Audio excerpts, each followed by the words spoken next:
No, this was actually the issue. So many people ask us with whom you want to align. So गोंयांक म्हणटा ते कोणा कडेन alliance करपाचें कोण उलयना पळय तुमी नांवां काडून पळयात. Goa Forward, Rohan, they are part of NDA.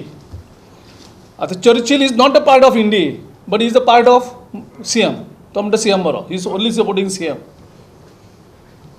आतां कोण उरता? NCP गेली, गोवा फॉरवर्ड गेले, इंडिपेंडंट गेले. प्रसाद गांवकर ऑलरेडी गव्हर्मेंटा बरोबर आसा. आनी कोण उरता? Dhavalikar is also part of NDA. So Churchill has made it very clear now. He is not with BJP, but he is with the Chief Minister. What does that mean? So it's very clear. Congress is the only opposition in Goa. All those who are doing opposition is their own convenience, which can change. Today may be in ruling, tomorrow they may not be in ruling. So it all depends on the share in the government. Moment they get a slice of share in the government, they will be ruling, and then we'll again start opposing them. And when they don't get, they are in the opposition.